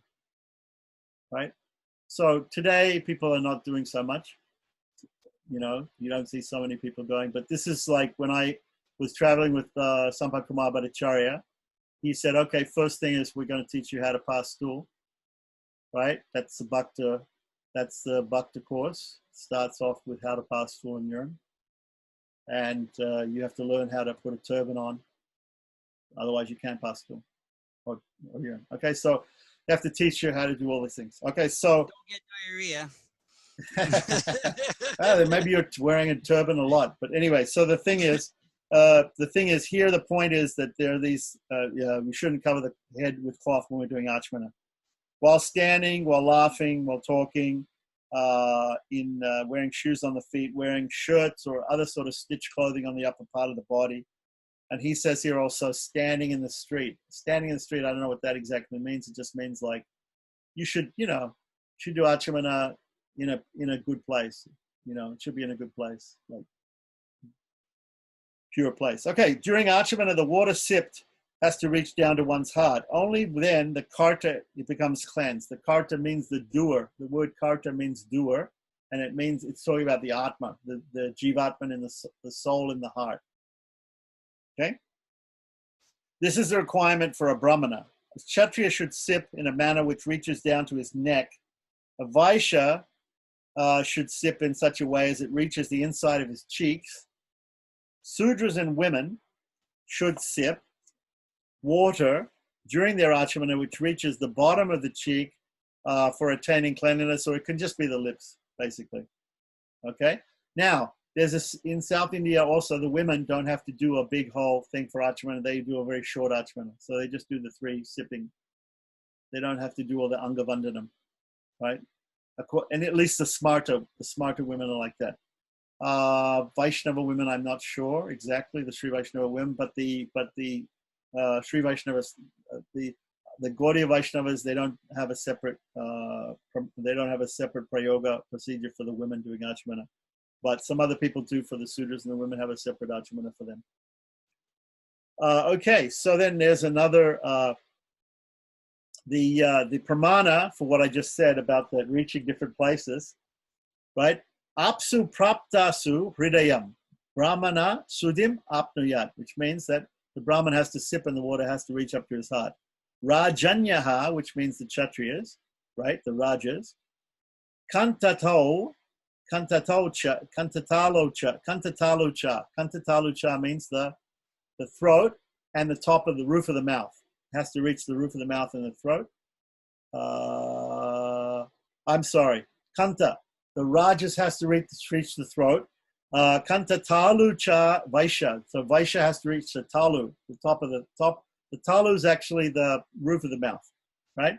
Shudrasta, shudrasta striyaha. So the others, the Shudras and the ladies, they just have to, you know, the water has to basically go into the mouth. That's all. It doesn't have to reach anywhere. And they become purified. So it's easier for women to be purified than for women and Sudras, and easier for Vaishyas and easier for Kshatriyas, and the hardest is for the Brahmins to become purified, because the Brahmins have to become the most purified. So it's harder for them to become purified. And they have to do more to stay purified, right? In the Upanishads it says that, I think there's a statement there that after sex, a man and woman get up. The man is impure after sex. The woman's pure. The woman is not become impure by having sex. But the man becomes impure. He has to get up and take a bath. Okay, so that's another thing. Okay, one should recite the mantras Om Achyutaya Namaha, Om Anantaya Namaha, Om Govindaya Namaha. And of course, this is the Tamil version. Some people just say Achyutaya Namaha, Anantaya Namaha, Govindaya Namaha, especially if you're in a particular sect like the Vadagalai Sri Vaishnavas. The Sudras and the women won't say Omkara. They'll just say Achyutaya Namaha, Anantaya Namaha, Govindaya Namaha. So this is similar in North India. In all over India, there are three. Usually you sip water. Acamana means sipping water 3 times. So either you have a Vedic mantra to say 3 times, which you might be Om Amritopachitaramasi, Om Mridapidadamasi, like this. There might be a mantra like that. Or it might be Om Keshavaya Namaha, Om Narayana Namaha, Om Madhavaya Namaha. Or if you don't want to say Omkara, you might say Shri Keshavaya Namaha, Shri Narayana Namaha, Shri Madhavaya Namaha. Or for instance, here you say Om Achyutaya Namaha, Om Anantaya Namaha, Om Govindaya Namaha. Or you might just say Achyutaya Namaha, Anantaya Namaha, Govindaya Namaha without the Omkara if you're forbidden to chant the Omkara by your caste or sex. Okay, so afterwards the lips have to be wiped with the right thumb, and the thumb has to be washed with water. Okay, the right thumb, the base of the right thumb is the thing, I believe, that you have to wipe the lips, right? Afterwards, the lips have to be wiped, right? Because you just sip water, you've got some water here, and you have to wipe with the base of the right thumb. Has to be washed with water. After you wash the thumb after doing that, right? So that's just washing, yeah? So, Achyutaya Namaha, Anantaya Namaha, Govindaya Namaha, right? And then wipe with the base of the right thumb, and then wash your hand. Some people wash both hands. Okay, no problem. We'll wash the hands. After we wash the hands, we're going to use the right hand to touch different parts of the body. Okay, so I'm going to describe that particular type of Acamana. The Gaudiya Vaishnava Acamana is there in Hari Bhakti Vilas, and probably everybody knows it, but if you don't know, we can do something separate and we can go through that, what it is. We can go through Hari Bhakti Vilas and we can describe that. But now I'm going to describe the Sri Vaishnava method according to Ahobilam Anikam. The right thumb should then touch the left cheek with the invocation Om Narayanaya Namaha. I'm sorry, the right thumb should touch the right cheek first. So when you're touching, right, whatever you're touching, you always touch the right part first and then the left part, if there's 2 parts. So the right cheek is touched with the right thumb, Om Keshavaya Namaha. Now, the Smartas do it a little bit differently. It's the thumb with a particular finger. According to different devatas, there are different fingers which the devatas inhabit. And so they talk about different, we're not going to go into that right now, but if somebody wants to learn Smarta Acamana, we can talk about the different fingers and the thumb which are touching. But for right now, the thumb touching the right cheek and left cheek, Om Keshavaya Namaha, Om Narayana Namaha, the right eye with the united thumb and the pavitra finger. The thumb and the pavitra finger, right eye and left eye. Om Madhavaya Namaha, Om Govindaya Namaha, right? The thumb and the index finger, right? Or pointing finger, tarjani, right? Touching the right side of the nostril and the left side of the nostril. Om Vishnave Namaha, Om Madhusudaya Namaha, right? the right ear with the little finger united with the thumb, right? Om Trimik Ramayana Om Vamanaya Namaha, right? The right shoulder is touched with the middle finger and the thumb, right? Middle finger and the thumb, right and left shoulder. So, Om Shri Dana Namaha, Om Rishikeshaya Namaha.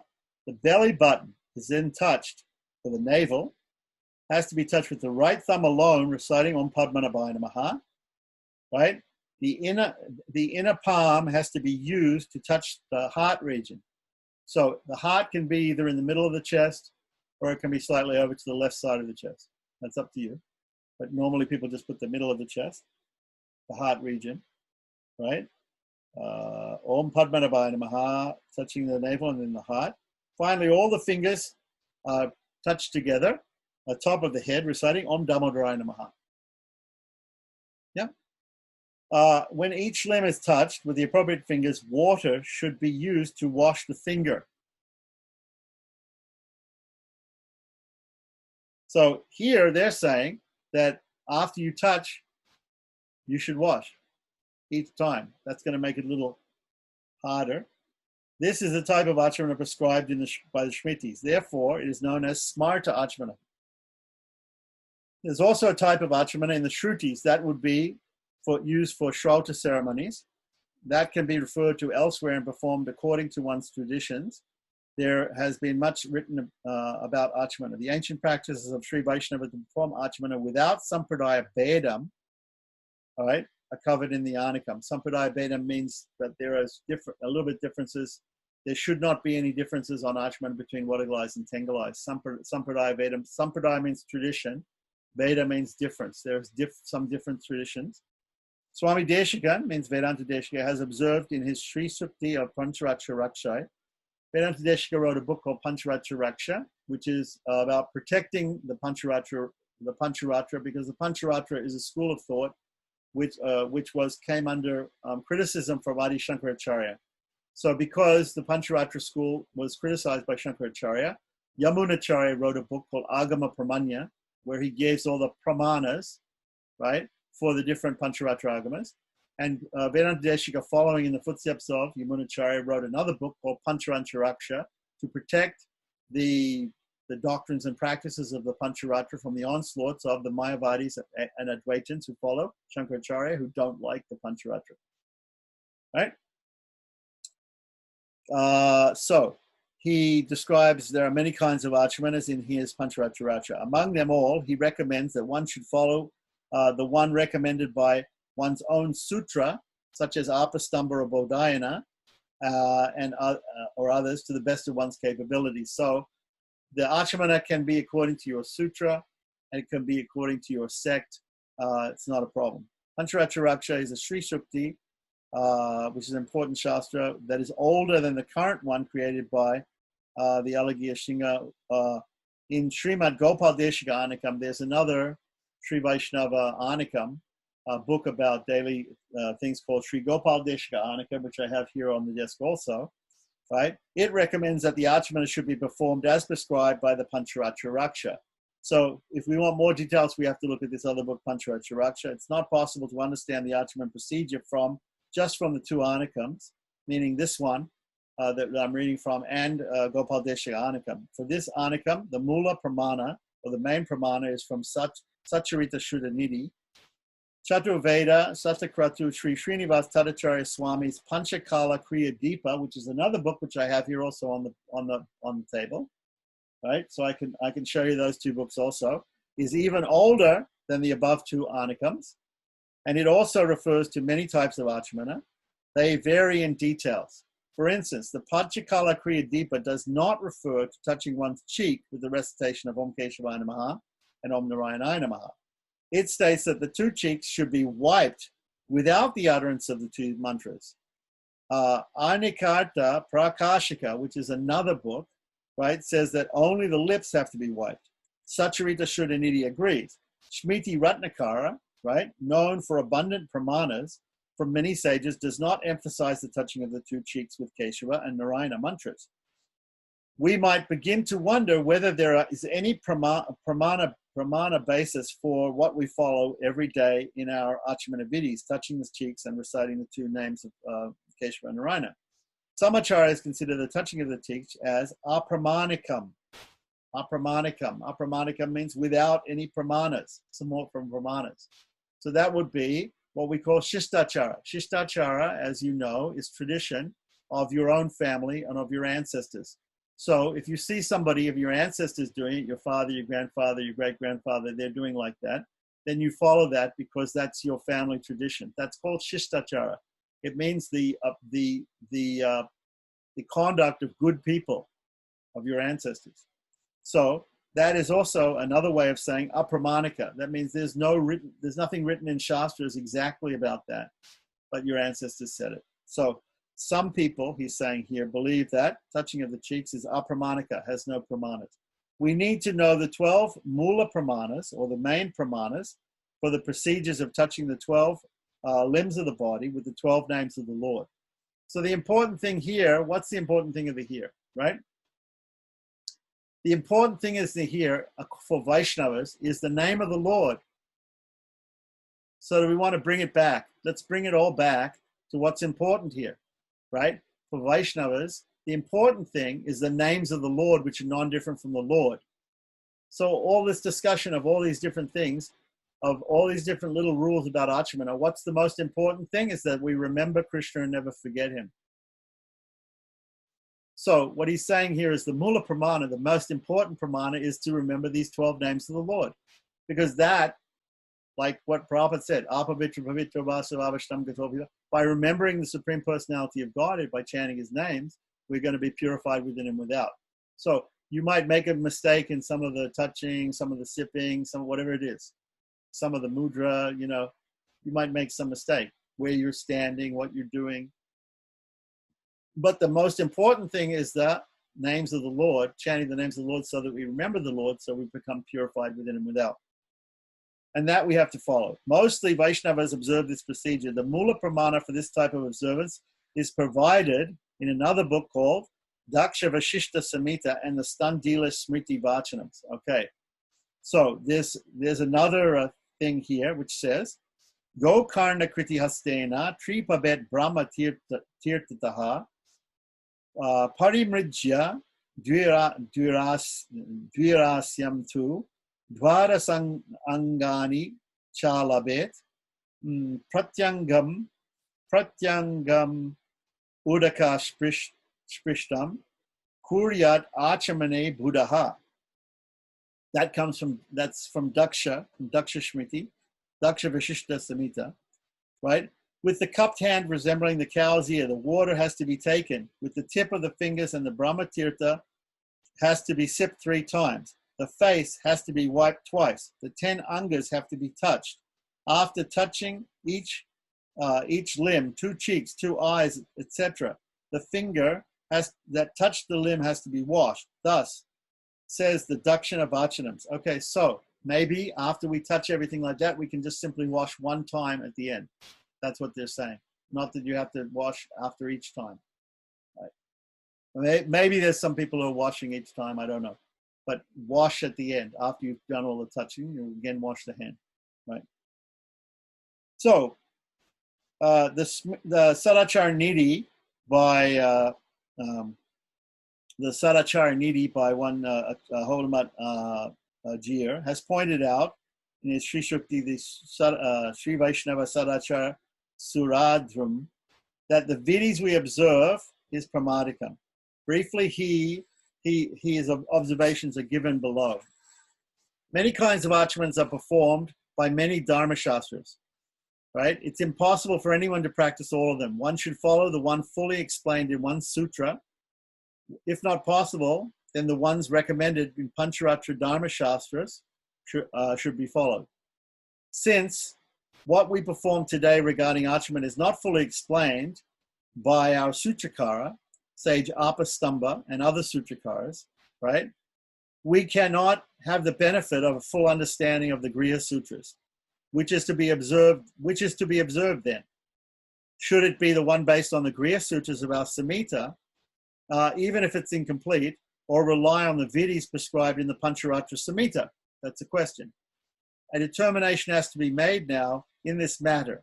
So the Jira of Ahobalamat says, evaluates all the procedures recommended by the different pramanas, Vishishta Samhita, Daksha Vachanams, Smriti Ratnakaram, Bharadwaja Samhita, and Parashara Samhita in his Sri Vaisnava Sadachara Suradhrumam, and establishes the appropriate pramanas for the Achaman Vidhis observed by us today.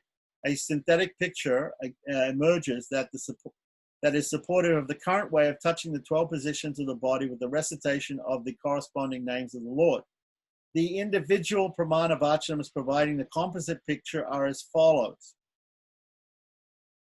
So here they are. Here's the essence. Anganam spishanam kuryat keshavadyaschanam bihi namatrayam namatrayena vakuryat nityam achamanam buddha. Here in the Vishishta Samhita it says, there's a Samhita that says the limbs should be touched with the name, starting from that of Keshava, and the Achaman should be performed by sipping the water along with the three names, Achyuta, Ananta, and Govind. Then in the Daksha says, Parimrijyam Dvirasyam tu Dvadasangani Chalabet. Here, wiping the face twice and touching the limbs in 12 different locations is specifically mentioned. Vishishta Samhita refers to touching 12 limbs with the accompaniment of 12 names of the Lord, but does not explain which of these 12 what these 12 limbs are. The Standilya Shmiti explains these 12 limbs as follows.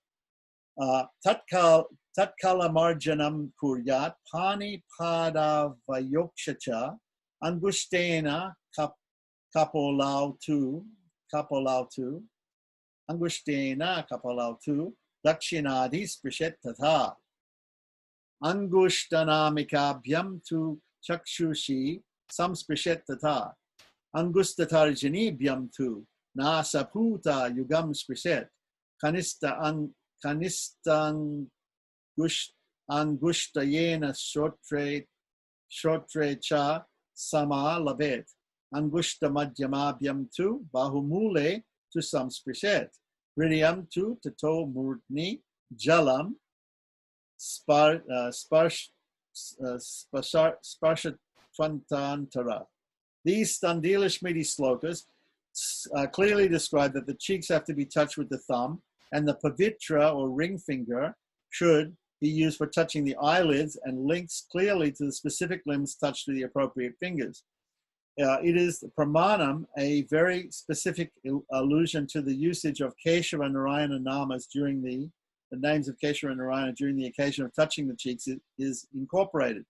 Wherever Achamana Prakriya is fully referred to, that must be used as principal pramana. There is no limitation that it should be exclusively Pancharatra Samhita or particular Dharmashastras, Samhitas. Any Dharmashastra text or Vachanams can spell out completely the rules of Vidhis would be our main pramanas. Therefore, the method followed by shishtas means our ancestors, is consistent with the Achamana Pramana referred to above.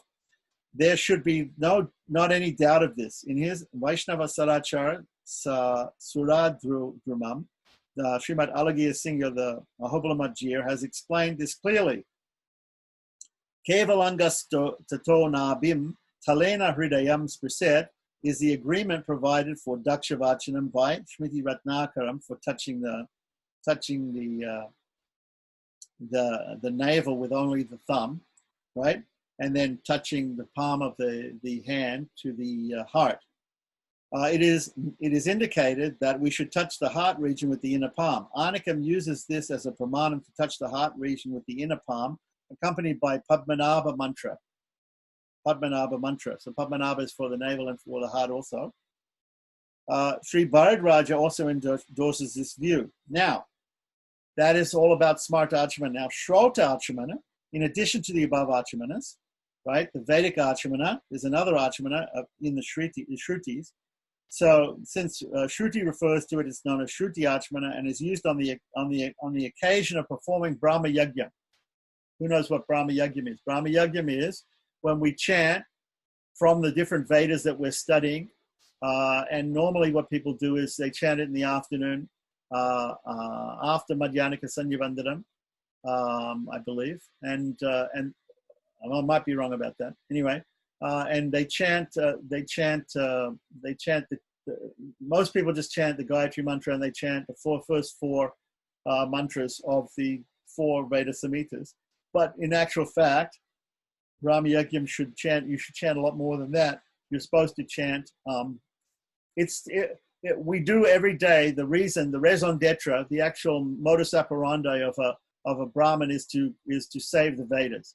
So we're supposed to all learn the Vedas, and we're supposed to recite the Vedas. That's called Veda Adhyayana or Veda Parayana. Veda Adhyayana means study the Vedas. Veda Parayana means chant the Vedas. So we have to study and chant the Vedas, and in order every day we have to chant some portion of the Vedas to keep our learning up, like that. So this Brahma Yagya is performed, and before Brahma Yagya, because Brahma Yagya has to do with the Vedas, so he's saying here that Shrauta Acamana, according to Bhardraja, right, Shrauta Acamana has to be done before Brahma Yagya. So Shrauta Acamana is explained like this. In Shmiti Ratnakara, it's explained as Brahma Yagya Vishesho Asti Kaschid Acamana Krama. Pravakshye Taritadhi Tatkarma Palasiddhaye. Okay, so it says, Panatrayam Yata Purvam Tata Dvir Parimarjanam Upashprishet Sira Chakshu Nasika Vivara Dvayam Srotra Dvayam Charidayam Purvokta Vidina Labet. Okay. There is this clear Vishesha Acamana, which means a special Acamana.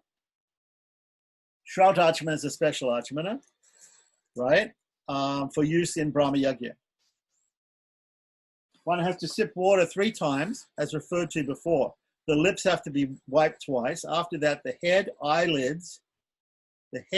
then the eyelids, the 2 orifices of the nose, the 2 nostrils, the 2 ears, and the heart have to be touched. In this way, one has to perform Shrauta Acamana.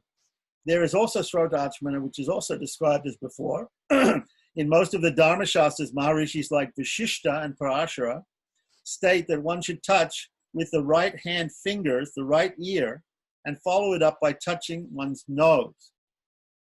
Here we get to what is called Shrauta Acamana. Shrauta Acamana. And the pramana for this is, so touch the right fingers to the right ear and follow it up by touching the nose. Okay? So, Samyak Acamana Shakto, Abhave, and this is also mentioned in Hari Bhakti Vilas. Okay, Shrauta Acamana. Samyak Acamana Shakto, Abhave Shalilasya cha, Purvokteshu Nimitteshu, Dakshinam Shravanam Sprishet. That is the pramana. The reason for touching the right ear is because it is residence of divine rivers, like the Ganga, and the presence of Agni is in the tip of the nose. Touching both the ear and the tip of the nose constitutes Shrauta Acamana. When there is no water nearby to perform other Acamanas.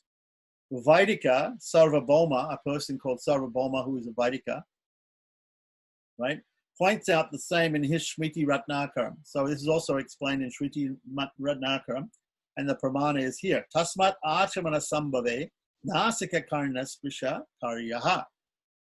So that's the pramana from Shmiti Ratnakara by this person called Vaidika Sarvabhauma. So the Hobblemachia used to refer to this pramanam often. We will now go to the chapter on cleaning one's teeth after Achaman or Danta Dhavana Vidhi. So you have to first of all say Achaman, then clean your teeth. This is all before bath. Okay, so in the Anakam, it all comes before bath in the Anakam. So that's a description of Acamana. And any questions? Do you,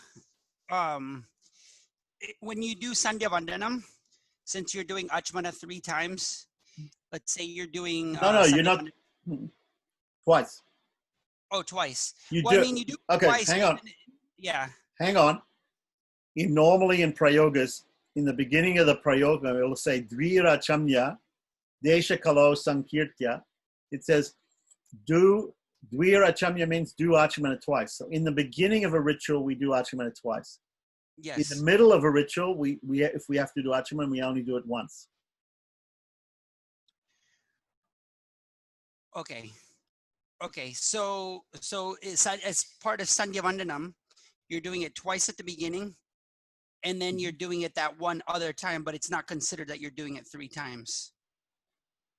Because you do it again, like you're doing it, Sandhya Vandanam, you're doing it, and then you're doing it again after you do the Surya. Let's just stop you right there, okay? Yeah. There are many different forms of Sandhya Vandanam. I haven't shown you Super Sandhya Vandanam. Super Sandhya Vandanam, yeah. Okay. I showed you a Sangshept, a small Sandhya Vandanam. Yeah, okay. So the one that I'm in that procedure, let me finish. In that procedure of Sandhya Vandanam, which I showed you, which is the reduced Sandhya Vandanam, you say 2 Achamans in the beginning, right? Then you do Pranayam Sankalpa. Afterwards, you do Apohista mantra, sprinkling, right? Then you do Agamarshana, right? Shukta. You're doing you're chanting the Agamarshana and you're sipping the water. Prasana. You're doing prasana, right? To get rid of sins, right? From the previous night or from the morning or from the afternoon. And after you've sipped that water, you have to say Achamana again before you do the Purna Marjana. You did the Marjana, you sprinkled the water, right? Apohistama. You then took the water, and there are 3 different mantras for this, taking the water and sipping prasana. And then you have to do Achamana again before you do the again Marjana with Dari Krabnovakarisham Jishnora Swasyavajanaha and Apohistama, right? Okay. Then there's other places where you also could do Achamana. But I haven't mentioned those. For instance, maybe after you offer Argya to the sun and you again want to do a Sankalpa for doing Prayaschitta Argya because you got up at the wrong time or you're doing Sandhya at a different time, right? As a Prayaschitta, you have to offer 1 more Argya, right? So either it's the 4th one in the morning and the evening, it's the 3rd one in the noon, or the 2nd one sometimes. Some people do only 1. Okay, so in order to do that Sankalpa, again, sometimes people do Achamana there. Sometimes people do Achamana before they start the Japa Bharga. Sometimes people do, there are different procedures done by different people, and there can be more Achamans than just that one. But in each case, we only do Achamana followed by another Achamana, directly followed by another Achamana at the beginning of the ritual. So in the beginning of the ritual, we do Dvirachamya. We do Achamana, and then we do again Achamana, and then we start the ritual. In the middle of the ritual, if we do something where we need to do Achamana, we only have to do it 1 time. Okay, got it. So 2 Achamanas only at the beginning of a ritual. During a ritual, there are many places where you might have to do Achamana. Let's say you're doing a ritual, you scratch your face or you sneeze. You have to do Achamana. You have to do Achamana. Some people will do Achamana if they speak in a different language than Sanskrit. Yeah, you were mentioning that. Right. So you're doing something, but then somebody does something and you have to immediately talk to them in English or in some other language. It's not a pure language, so you don't consider yourself pure afterwards. You have to do Achamana. Okay.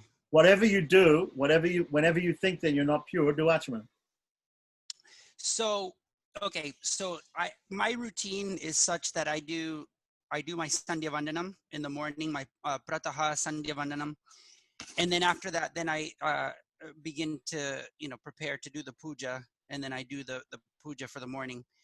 Do I do Achamana again after Sandhya Vandanam, or what do you think? Should I do it again twice because it's the beginning of a new procedure? It depends upon your prayoga, your procedure. But yeah, normally when you start a new ritual, you do Achamana twice. Okay.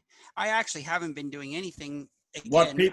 What people are doing, a lot of people are doing is they're just going straight and immediately doing. You don't. Even in practice, I'll tell you, when you go and travel with people who are purohits and they're doing it, usually they go and do Sandhya Vandana. Their Sandhya Vandana is finished. They go and do that like that, and then they have to go and attend to the ritual. And you'll see that maybe you don't see them doing Acamana so many times. But normally in the beginning, people will do Acamana twice, and then they'll do the ritual. Mm-hmm. But in the house also, there's so many different, we have to look at a prayoga. Probably what is correct is to do for every distinct ritual, there should be an Acamana. But like, for instance, here, right, we have to understand, okay, so like, for instance, we're talking about bath. If we talk about bath, right, bath is a ritual. It's a specific ritual. There's a saying, a sloka, pramana, which talks about the specific rituals. There are 6 rituals which a Brahmin has to do every day, right? Snana, japa, sandhya, homa, there's these things. There's a pramana for it. I don't have it with me right now. I don't know if I have the book right in. Okay, satkritani, dine. He has to do these 6 things, right? Pancharatra also divides up the day into 5 specific parts. Yeah, but within those parts there are also other rituals to do. So there's subsections. So whether you do one Acamana for one part, or whether you do one Acamana for one thing, or for one subset, it depends upon the exact procedure like that. But normally when we start a distinct ritual, we do Acamana, we do 2 Acamanas. That's the normal situation like that. Now, let's say the bath, right? A traditional bath is divided up into 5 sections. Okay, I don't want to go into what they are now. But for instance, we just read here that his section on Acamana, after that Acamana section comes cleaning the teeth. Is cleaning the teeth part of bath? Right? Is cleaning the teeth part of bath? If cleaning the teeth is part of bath, hang on a second. So we're talking about the bath. Okay, in the bath, right, there's these 5 sections. Now, is cleaning the teeth part of the bath? I don't know. We have to look at it. Maybe cleaning the teeth is part of the bath. Is saying Acamana before we clean the teeth part of the bath? I don't know. Okay, I have to look at it. Here he's dealt with Acamana as a separate thing, but in every prayoga we assume certain things. We assume that there's Acamana in the beginning. We assume pranayam. We assume a sankalpa. These are assumptions of ours, right? If it specifically says don't do Acamana, if it's, for instance, is there a reason not to do Acamana? Yeah, there's some reasons when you don't do Acamana. What are they? When we take tirtha, when we take Charanamrita in a temple, after taking Charanamrita in temple, you don't say Acamana after that. Because that's pure, it's pure, the Lord's Charanamrita. Maybe even with prasadam, after taking prasadam, right? Although there's a Brahma Bhojana where we do a sort of Acamana before and a sort of Acamana afterwards. That's Apolhistanam, and before and after we take some water before and after Brahmana Bhojana. But still, we don't do Acamana because we don't consider that we became impure by taking prasadam or by taking tirtha, right? Or Charanamrita. So there's reasons sometimes not to do Acamana.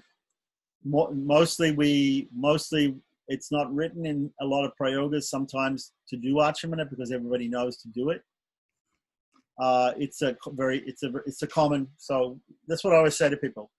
How do we start a ritual? Acamana, pranayam, sankalpa. Simple. Acamana is done twice. Pranayama is done 3 times. These are just common practices. If somebody doesn't know that, then they say, well, okay, Acamana, how many times should I do it? Twice. Pranayam, how many times should I do it? 3 times. This is normal. That's just a common thing that everybody understands. Nobody has to tell You don't have to tell somebody who's a Brahmin, you don't have to tell him you have to do Acamana twice. You have to do, maybe these days, the people who are not properly trained, they don't know. But normally, see, that's the thing also when we read these old Shastras about how to do things, the people who write these, they're writing in a certain society where everybody knows certain things. So we have to take that into consideration, and we have to write our version for dummies. We have to write our version for people who don't know all those things, right? So sometimes we have to include more stuff for people because they just don't know the things which are always there commonly in the different rituals. So Acamana is like that, whether it's included in a particular ceremony or not. Let's put it this way: if it's not stated that it has to be excluded, it's included. So if we specifically see a rule excluding Acamana for some reason, then we don't do it. Otherwise, it should always be done. Just take it. It should always be done, and at the beginning of every ritual twice. Okay? Does that answer that question? For sure. Yeah. For sure. Oh, sorry. I guess I don't know if you want to stop the recording if I'm off on a different topic. No, just keep going. No, it's okay. Yeah. You have a question on another topic? Yeah. You had asked what we do for Balaram's. Oh, okay. Yeah. That doesn't need to be recorded. Okay, so since we don't have any other questions, there's a big long lesson only about Acamana mostly. So I hope that satisfies everybody who wants to know something about Acamana. There's probably a lot more that we can discuss, but that's it for today. Thank you so much. Yeah, namaskaram. Namaskaram.